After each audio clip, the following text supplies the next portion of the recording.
Rich Zatkowski, and welcome to another episode of the Wild World of Classics. You know, I've been filming automotive programming since 1989. I guess I'm a little dated here, but we've done a lot of shows in the Chicago area. In fact, our show airs in California too, and we're getting a lot of response from there. So I'd like to thank you guys out in California for calling and tuning into the show whenever it airs. I'm getting a lot of emails and stuff. Check out my website. It's homelandimprovements.com. We do that other show also, but check out the website. We're putting a lot more things on it that have to do with the boys and their toys, the wild world of classics. Today's show is going to be really interesting. We're going to do a few things again on safety. I know some of you out there go, don't he ever stop with the safety stuff? But we have some real interesting things we're going to show you today about safety working around your pickup truck, those SOBs, or is it SUVs? I forgot. I keep forgetting which one it is, but they burn a lot of gas. I know that. We're going to be doing some tips on saving some energy with automobiles too in the near future. Not in today's show. Today's show is jam-packed, and let's get started. Right off the bat, you know what? This is the third Ford pickup truck I've owned, and they're great. You can beat them, you can drive them and drive them. They just seem to go and go and go. Maintain the engine, change that oil and stuff like that, but with the one I have now, the tailgate rotted out. So the bottom of it's rotted out, and it's kind of beat up too. So the truck's in real pristine condition. It's really a nice looking truck. We were able to get a tailgate. In fact, there's a body shop I want to mention, body shop, and they sell parts. They're a parts outlet also. They're out of Humboldt, Illinois. They're called Virtual Auto Body, and they'll sell you a brand new part painted. This is really cool, and they'll ship it up to you. So they shipped us up a tailgate for today's show. We're going to actually install this and give you a lot of great tips on installing a tailgate. You know, a lot of people are cleaning up their SUVs or just, you know, washing them, doing all kinds of, you know, cleaning a windshield even. They're standing on buckets, you know, those plastic buckets or those plastic milk crates. And then all of a sudden they slide out and they fall to the ground and they hurt themselves. We got a company that has a step with a little tray that when you're working on the vehicle, you can actually step up and you're safe. It has a nice platform, a double step. But we also have something that fits into the tail of the vehicle where the trailer hitch ball goes into. Well, this thing goes in there and you have a step where you can work around your vehicle, and then it slides underneath the vehicle when you're not using that step. So that's really cool. We're going to do a little bit about that. If we have time, believe it or not, if we have time, we're going to go into a problem that a lot of you are having out there, and that's the old cars, okay? It's boys and their toys. I've got that 61 Buick that I bought back in 1979. 61 Buick electric convertible. In fact, you know what, folks? We've worked on it so much in the shows and everything else. It's just time that I'm going to be ended up selling it now. But I need a carburetor.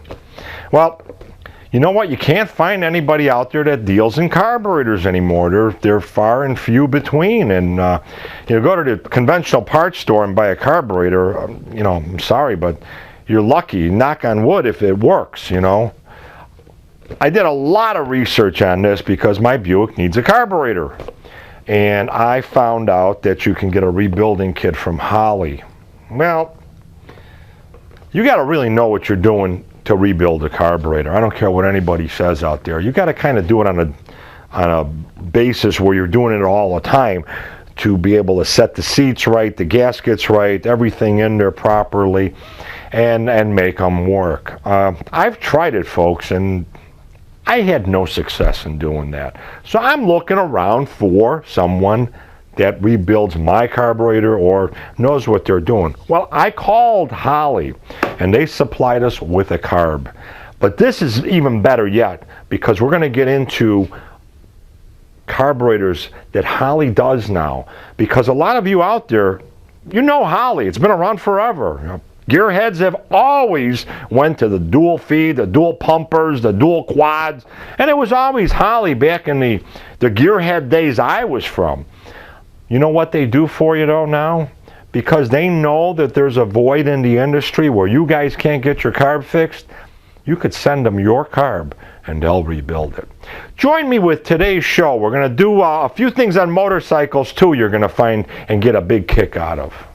You know, one thing I want to get before we even get started on doing a little switching around here, taking my lock out and everything else, it's a good idea, no matter what you're working on, to use a little penetrating oil and wet everything down before.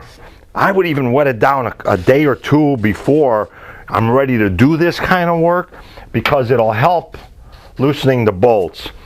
I don't know if you guys ever ran into it, but I run into periodically where nuts and bolts break, and that's kind of a pain. In fact, we kind of got this all ready to shoot so we can go into some more segments and not spend a lot of time here.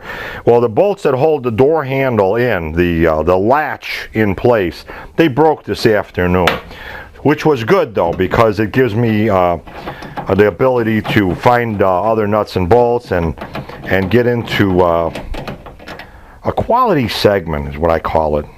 You pull that one out and this one out.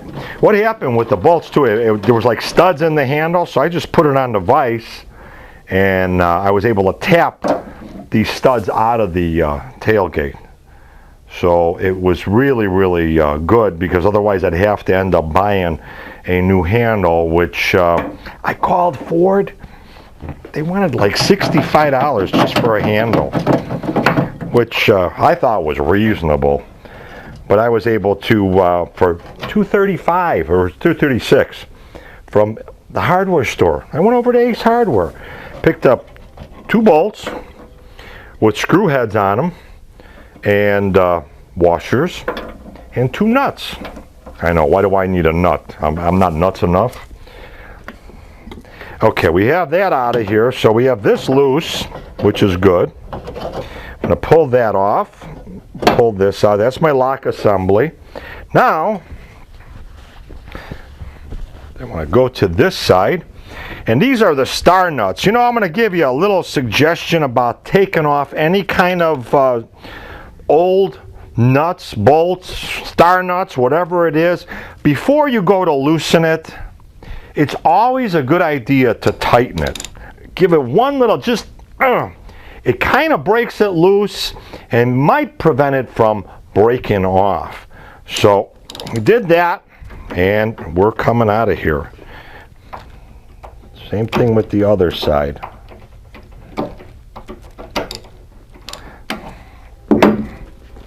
A lot of times I think that the manufacturers put these star things in so they don't want you to work on your own vehicle. Well, you know what? You're watching the show because you're a gearhead too. You enjoy tinkering around with your automobile just like I do. So go out and, you know, with things like this, if you got a rotten door on the car or a rotten tailgate like I have here, you could change this over yourself and save yourself a lot of money. But it's not even the saving of the money. I know how you gearheads are. You take your kids out there, and in fact, I have a friend that his daughter and him actually work on vehicles together. It's really cool. The camaraderie between father and his kids is great. That's all it is, to pulling out the lock assembly.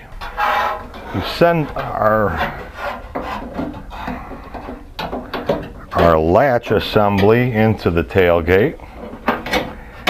We have the other side all hooked up already. Gonna try to get this started.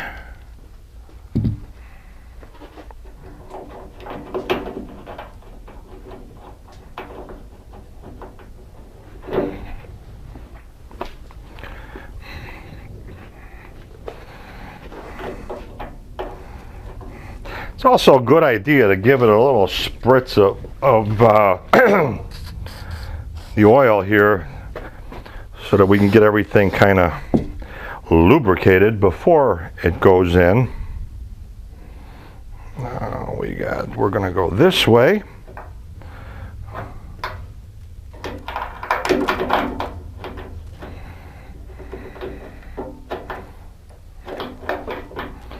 you kind of want to make sure everything's set up right. This is going to clip on to the other side of the quarter panel. So we want the clip to be facing the tailgate because that's where that bolt is. That's how it goes. It's a good idea to kind of lay things out and make sure you're doing it right, because you don't want to be taking this apart and putting it back together and all of that. You took it apart and do it once, do it right. This is what I was talking about earlier with the bolts breaking. It was fairly easy to pop them out of here. I just laid this on top of the vise like this, and then I just hit it with the hammer, and it popped that stud out, which here's the broken stud. And then I was able to just get screws, because like I said, this was like real reasonable, $50, $60. So we're going to put this in now.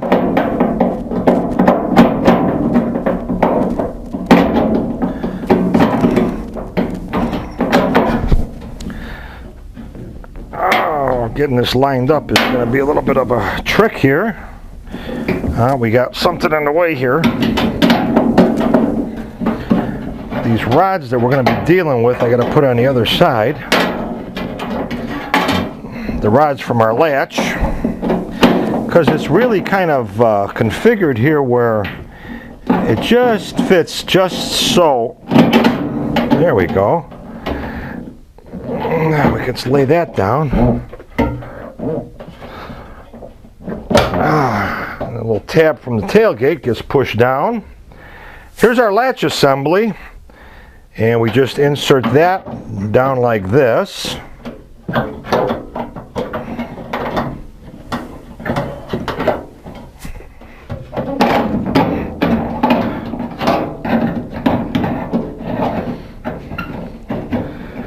And you got to be prepared to do a little wiggle and jiggle.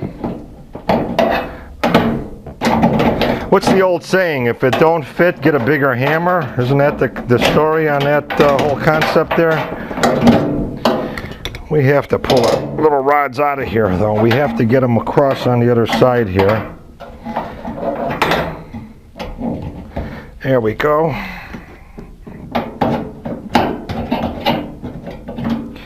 Now we put them over here. You know, the biggest suggestion I can give people is just don't get frustrated. Sometimes it's kind of frustrating when you're dealing with this kind of stuff, but you can do it. There we go. Our latch is in place, and I have my washers and my nuts. I like to tighten this down first so that we have this all set up properly before we hook up our rods.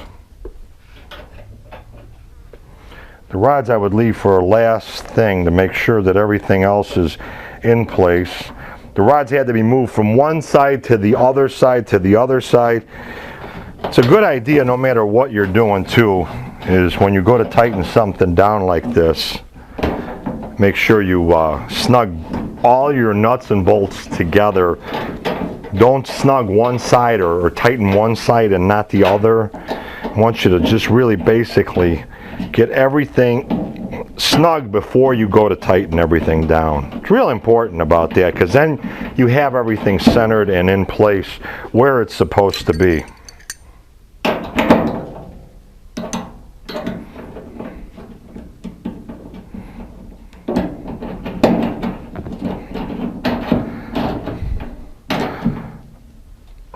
One.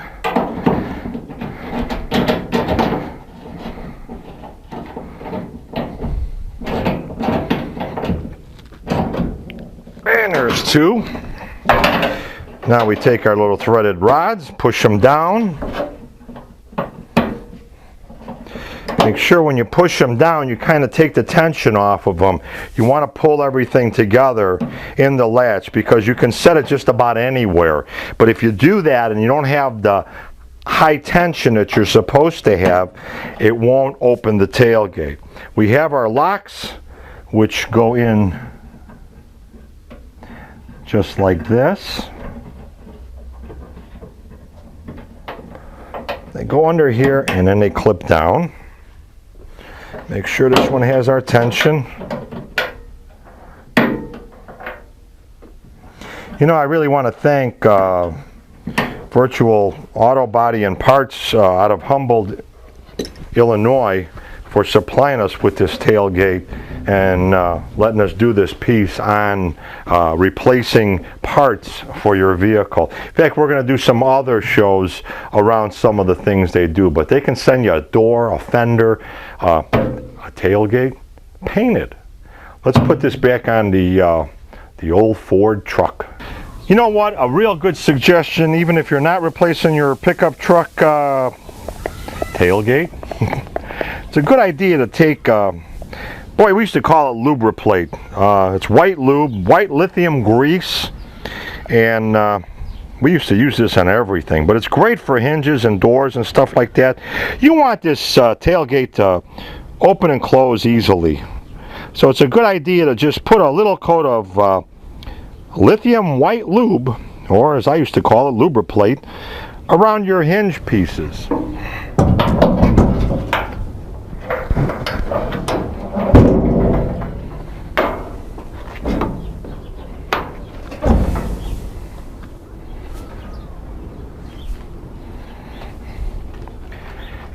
And as you can see, it's real simple to replace your tailgate. Unbelievable. Look at that, it even opens and closes. And these parts are relatively reasonable. So next time you're looking for parts for your vehicle, you got something that's rusted out like we had here. Our tailgate has seen like its better day. Think about it. Virtual Auto Parts in Humboldt, Illinois supplied us with this tailgate, and we're going to do some more things with them because we need some more things for this vehicle. We're going to have some fun. You know what? Let me get into something that I picked up for this show that's really, really cool. That's a step you can put in for different things. I'm going to show you just something real cute. We're going to set this up also in one of the shows we're going to do, but it's a step for the back of the truck that you can actually work on your truck. It goes the other way where we don't have it hooked up today. We're going to do this in a future show. It goes in like this. It's a twist a step.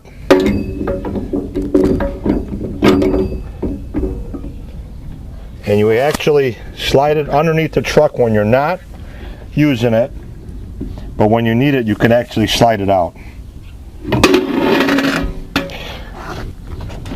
A lot of you have used one of these, or even one of these, to work around your SUV or pickup truck or whatever, and you're going to get something and all of a sudden you end up falling off. Or this is notorious. This is the best. I love these because that's right, folks. I love them because I've used them too. I've done the same thing you have, where you're working on something and all of a sudden you're kind of, and it slides out from under you and you're hanging.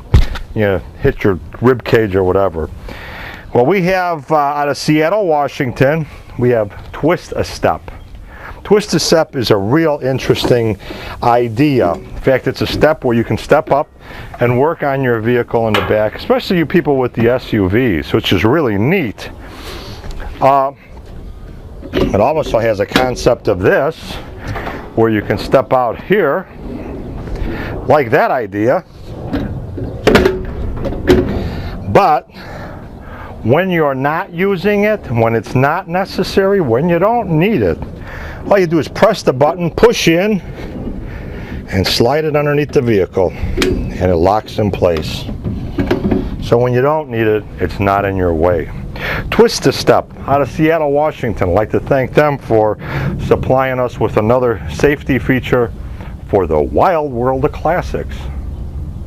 Before I start with my next segment, I got a question for you gearheads out there. I just bought a 2005 Boulevard 1500 with fuel injection in it.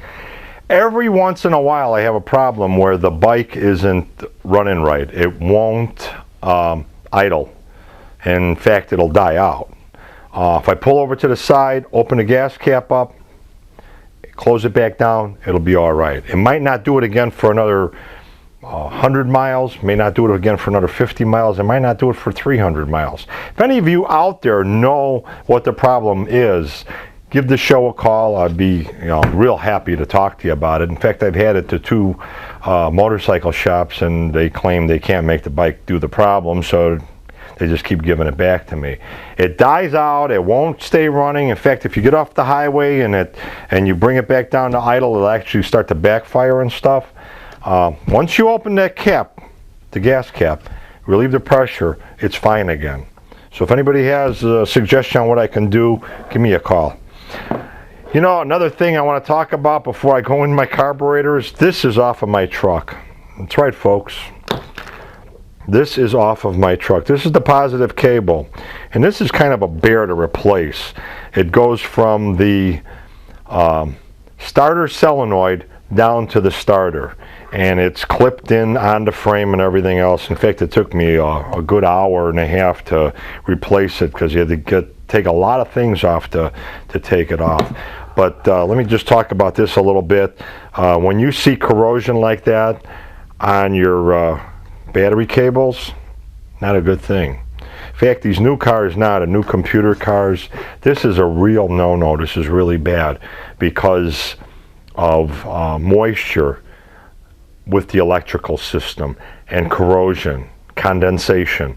It's not a good thing to have on the newer vehicles with the computers. So if you see something like this underneath your hood, that's right, folks, it was off my truck.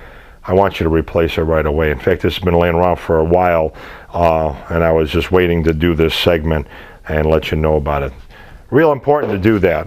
And there's no way of taping it up. Don't even think about taping it up or putting some lubricant or something like that on it. Doesn't work well.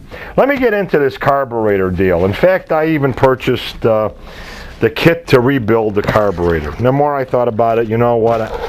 I tried doing it a number of times. I even called a couple of mechanics, and they go, you know what? I haven't done one in so many years that I don't even think I'd want to do it. I forgot, how to make sure everything's set. And if you don't do it perfect, that carb's not going to work right. So it's always been an art, rebuilding carburetors, rejetting them, putting new gaskets and seals in them. If you don't know what you're doing, I don't suggest you putting a kit in, a carburetor kit, rebuilding kit they call it. I suggest going out and getting a rebuilt carburetor. That's right, folks, rebuilt, because they don't make new carburetors anymore. I mean, this is like a dinosaur in the industry. My 61 Buick Electra convertible, in fact, I'm going to be getting rid of it. It's going up for sale. I need a carburetor right now. It's not running right at all.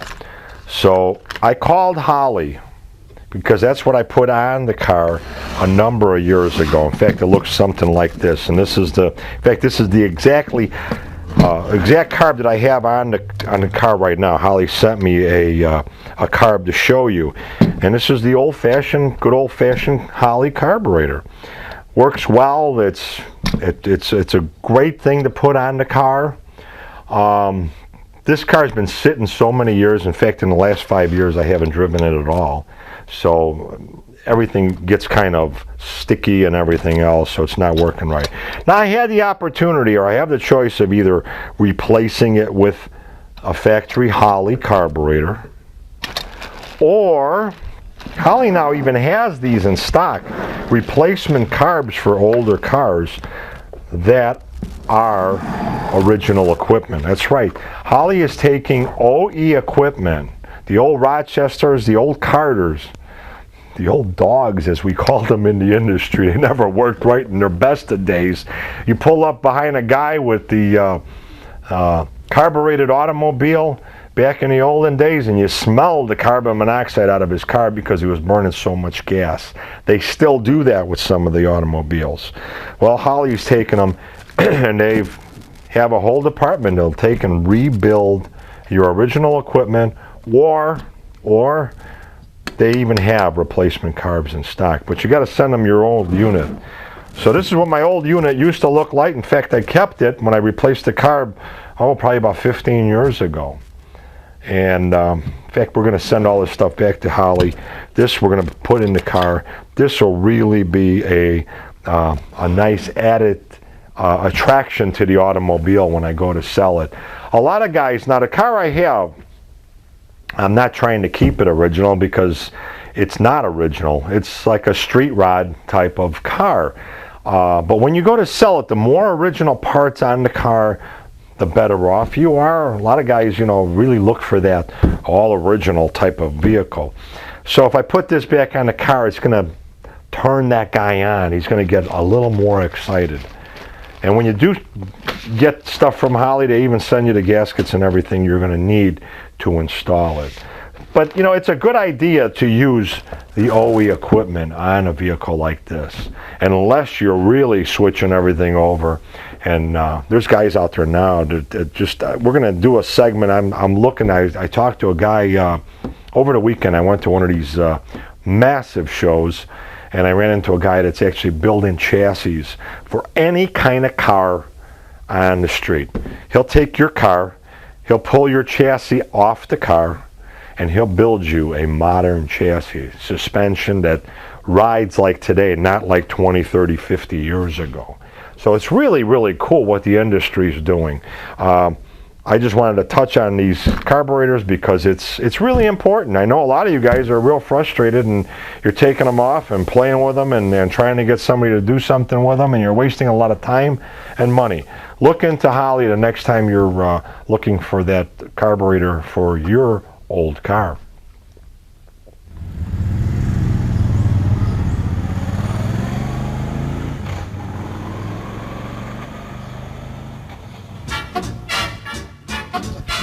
Executive producer and host, Rich Zadkowski. The all-important phone number to the television show is 630-595-6533. Check out our website at www.homelandimprovements.com.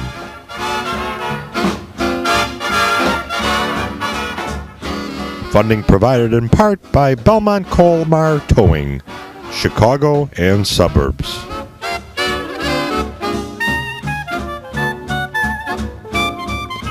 Century Muffler and Brake, Bensonville, Illinois.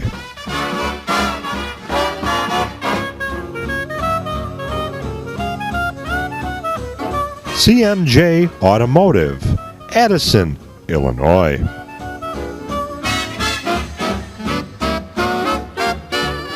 Omni Video Productions, Itasca, Illinois.